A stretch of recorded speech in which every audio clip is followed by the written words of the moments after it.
Assalamualaikum warahmatullahi wabarakatuh. We are from the 5th group with me, YULITA PUTRI, and my friend REGAN NUGRAHA.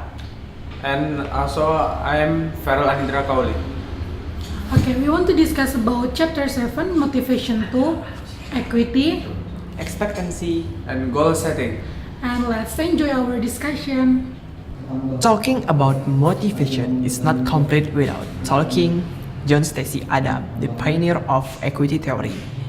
John Stacy Adams said that holds that motivation is a function of fairness in social exchange. Equity theory is based on cognitive dissonance theory developed by social psychologist Leon Festinger in the 1950s. Leon Festinger said that people are motivated to maintain consistency between their cognitive beliefs and their behavior.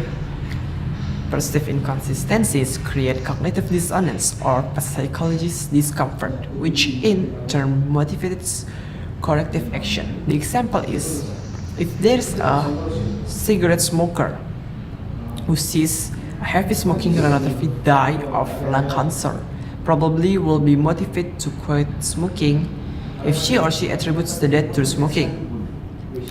Psychologist John Stacy Adams pioneered application of the equity principle to the workplace.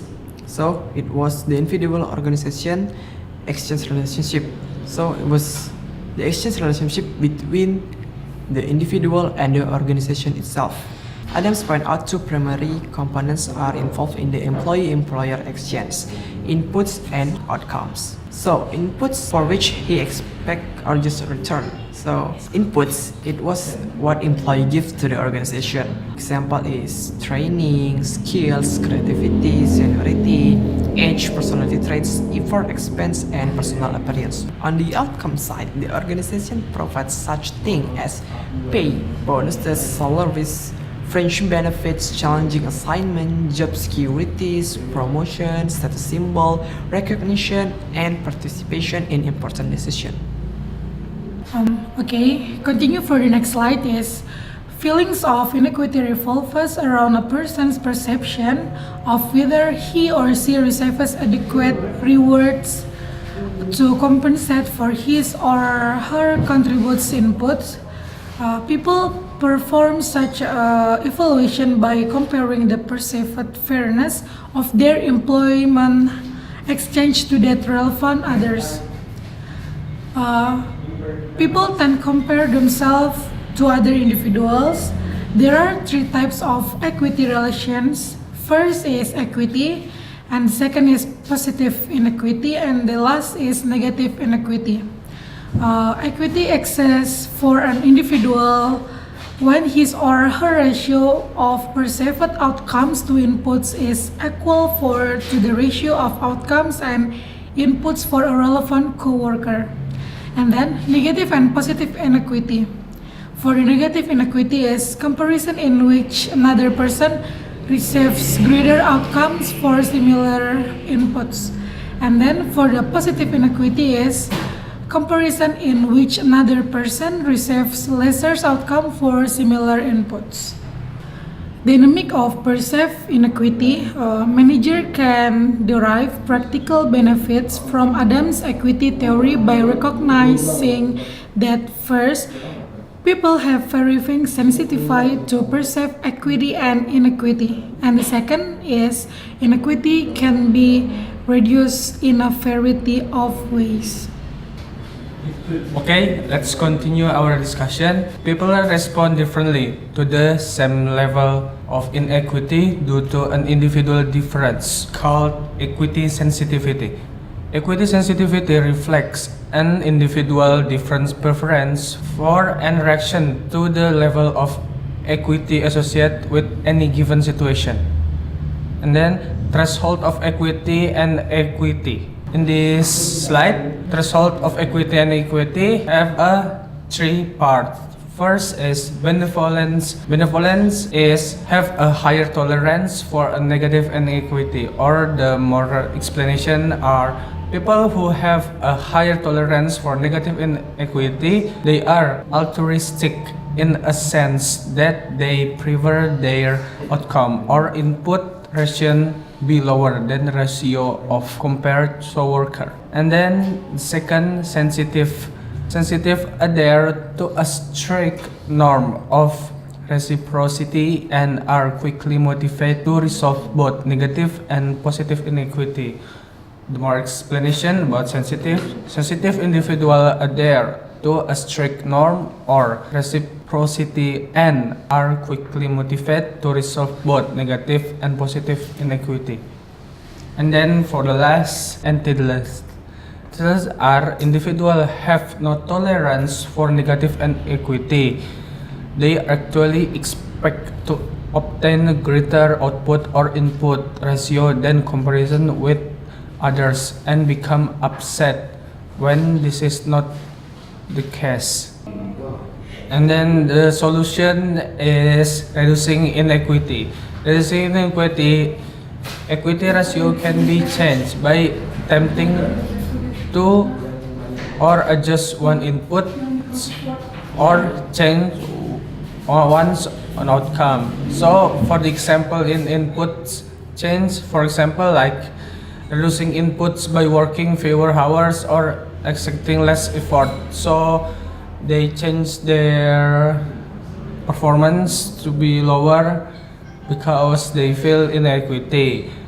And for reducing inequity with the outcome system, for example, asking for a raise or a promotion. So they ask to increase their wage or have a promotion for their job. Okay, for the next is organizational justice. There are three organizational justice. For the first is distributive justice. Let's talk about the perceived fairness of how resources and rewards are distributed. And for the second is procedural justice. The perceived fairness of the process and procedures used to make allocation decision. And for the last is interactional justice, extent to which people feel fairly treated when the procedures implemented. And then practical lessons from equity theory. First, provides managers with yet another explanation of how beliefs and attitudes after job performance. And the second is research on equity theory emphasizes the need of manager to pay attention to the employee's perception of what is fair equitable. And the third is managers benefit by allowing employees to participate in making decisions about the important work outcomes.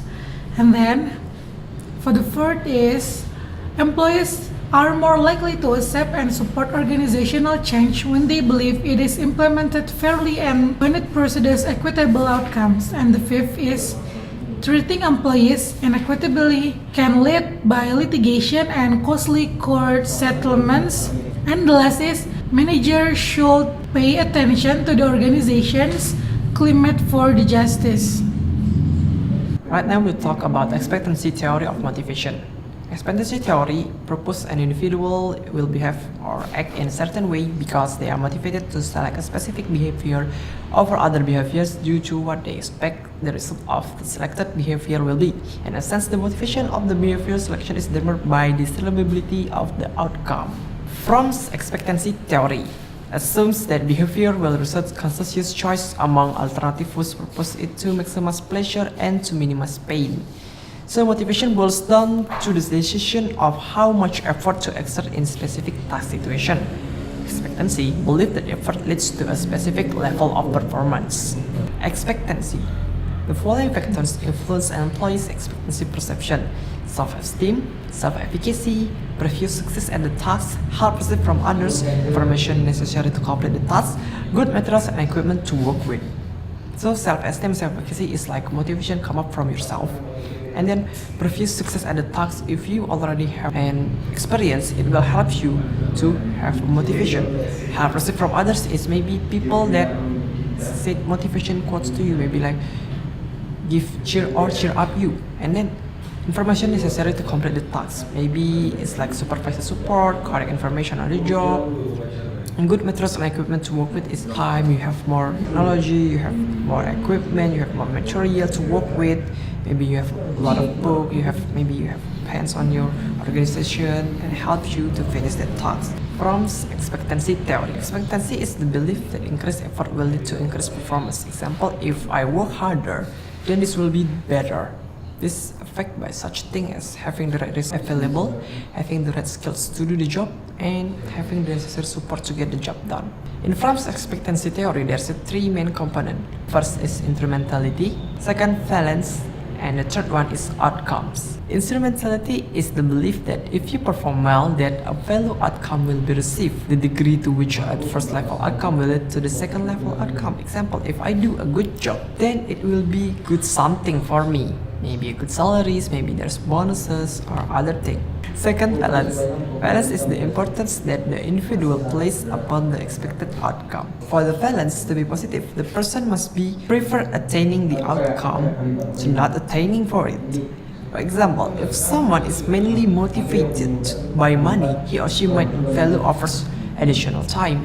And for the outcome itself is referred to different consequences that are contingent on performance. So instrumentality is performance, outcome is the perception, and the perception is come out to the value of a reward, and reward is based on the outcome. That's it about Fromm's expectancy theory. Next, we will talk about research and goal setting. Okay, let's continue research and goal setting. First, research on expectancy theory and managerial implication. Many research have tested expectancy theory. In support of the theory, a meta-analysis of studies indicated that expectancy theory significantly predicts performance, effort, intention, preference, and choice. As we know, managerial implication is how to increase productivity with capacity, quality, efficiency, and self-effectivity, and available human resource. Second, implication for managers. Determine the outcomes employee value. Identify good performance so appropriate behavior can be rewarded. Make sure employees can achieve target performance level, and then link desired outcomes to target levels of performance.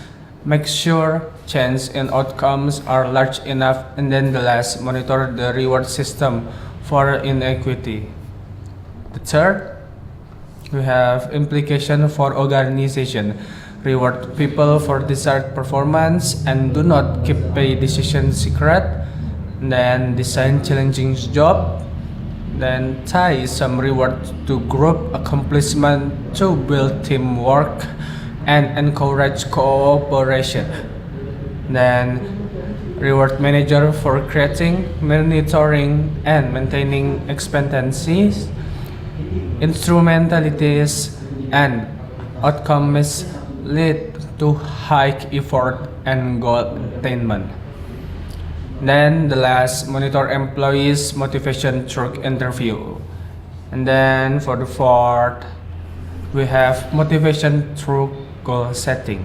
Motivation through goal setting regardless of the nature of their specific achievement. Successful people tend to have one thing in common.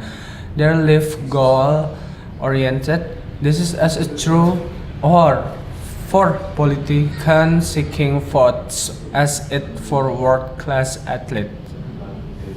In the previous, we talked about motivation through goal setting.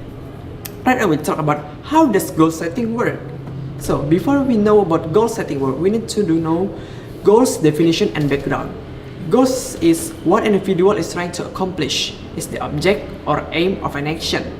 The motivational effect of performance goals and goal-based reward plans has been recognized for a long time. Management by objective is a management system that incorporates participation in decision-making, goal setting, and objective feedback.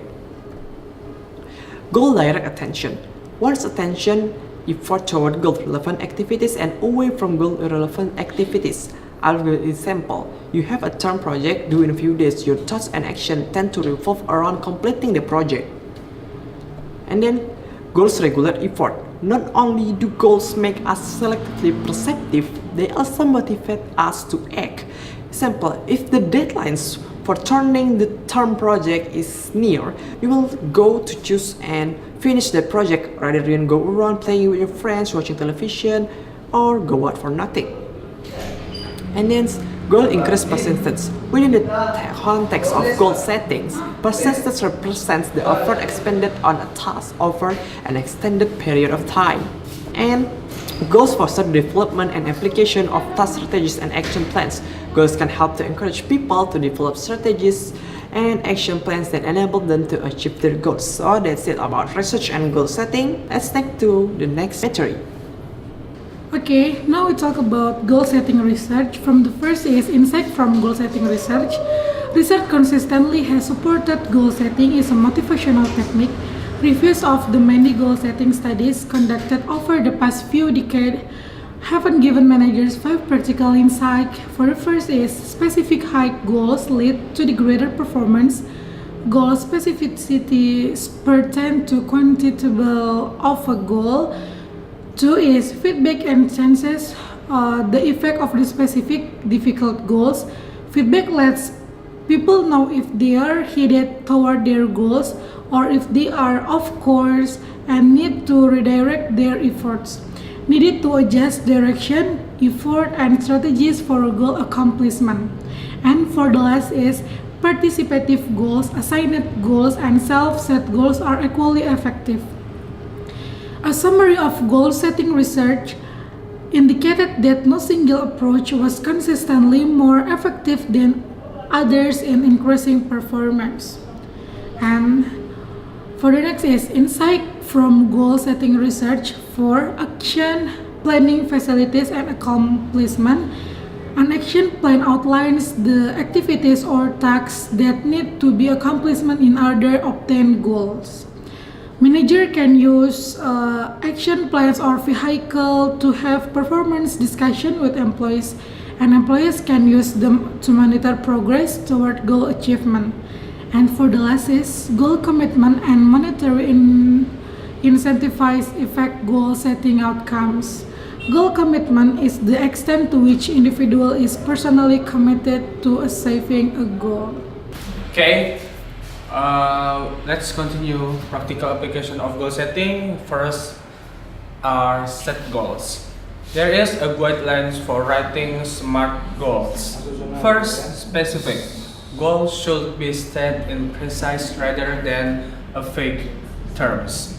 And then second, measurable. The measurement device is needed to assess the extent to which a goal is accomplished. It is also critical to consider the quality aspect of the goal when establishing measurement criteria. And then the third, attainable. Goals should be realistic, challenging, and attainable. So it's impossible to make a goal that not realistic. And then the fourth, result oriented. Corporate goals should focus on desired end result that support the organization vision. And then for the last or the fifth is time bound. Goal specify targets that's for completion. And then for the second practical application of goal setting, there is a promote goal commitment. Promote goal commitment. Obtaining goal commitment is important because employees are more motivated to pursue goals they view as reasonable, obtainable, and fair. Managers should involving employee the goal setting and action planning process in order to foster goal commitment. Because employees are more likely to set personally meaningful goals during this process, and personally meaningful goals foster higher level of employee engagement in the pursuit of achieving the goals. So not only make goals, we have to promote the goal to our employee. And then the last practical application of goal setting are provide support and feedback. Step 3 calls providing employee with necessary support, elements, or resource to get the job done. This includes ensuring that each employee has necessary ability, training, technology, or equipment and information needed to achieve his or her goals. So that's all of the practical application of goal setting. Putting motivational theories to work is, as discussed in this chapter, individual differences are important. Input the influence motivation and motivate behavior. And then managers are advised to develop employees so that they have the ability and job knowledge to effectively perform their jobs. Attempts should be made to feature positive employees' characteristics such as self-esteem, self-efficacy, positive emotion, achievement, and learning work relationship. That's all our presentation. I hope it can be useful for us. Thank you for your attention. And the last we say, wassalamualaikum warahmatullahi wabarakatuh.